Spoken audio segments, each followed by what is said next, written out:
Guys എല്ലാവർക്കും miser വ്ളോഗ്സിലേക്ക് സ്വാഗതം.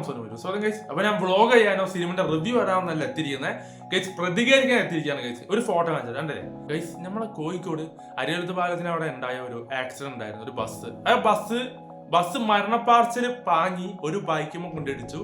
Bike ഓടിച്ച ഒരു ഏട്ടനുണ്ടായിരുന്നു, മൂപ്പര് പരിക്കിലായിരുന്നു, ഗുരുതരമായിട്ടുള്ള പരിക്കില് ആശുപത്രിയിലായിരുന്നു.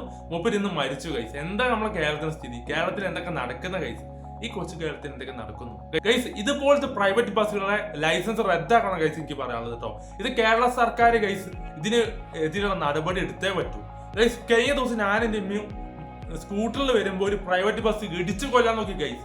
എന്ത് പോക്ക മരണപാർച്ചിൽ പോകുന്നത്? ആ കുടുംബത്തിന്റെ കാര്യം ഒന്ന് ആലോചിച്ചു നോക്കുക. ആ കുടുംബത്തിന്റെ കാര്യം, നിങ്ങൾ ആ കുടുംബത്തിന്റെ കാര്യം ഒന്ന് ആലോചിച്ചു നോക്കുക. ഓർക്ക് എത്ര വേദന ഉണ്ടാവുന്നുള്ളത് ഗൈസ്. ഒരു മനുഷ്യന്റെ ജീവനല്ലേ ഗൈസ് നഷ്ടപ്പെടുന്നത് ഗൈസ്. ഇതുപോലൊക്കെ വണ്ടി ഓടിച്ചാൽ ഗൈസ് മരണപ്പാച്ചിൽ ഓടിച്ചിട്ടാണ് ആ ബസ് മറിഞ്ഞത്. അല്ലാതെ ഇത് വേറെ ആരുടെ പ്രശ്നമൊന്നുമില്ല. ഇത് വണ്ടി ഓടിക്കുന്ന ആളെ പ്രശ്നമാണിത്. അത് പണിക്ക് നിൽക്കാൻ പാടില്ല, വണ്ടി ഓടിക്കാൻ നിൽക്കരുത്. ബസ് ഇങ്ങനെ മരണപ്പാച്ചിൽ ഓടിക്കുകയാണെങ്കിൽ ബസ് ഓടിക്കാൻ നിൽക്കരുത്, ഓടിക്കണം ഗൈസ്. ഭയങ്കര സങ്കടം ഉണ്ട് ഗൈസ് എനിക്ക്. പറഞ്ഞാല് ഈ ബസ്സൊക്കെ ഗൈസ് എന്തിനാ ഗൈസ്? ഏത് ബസ് വേണേ ആയിക്കോട്ടെ, ഈ ബസ്സൊക്കെ എന്തിനാണ്? ആൾക്കാരെ കൊല്ലാനാണോ?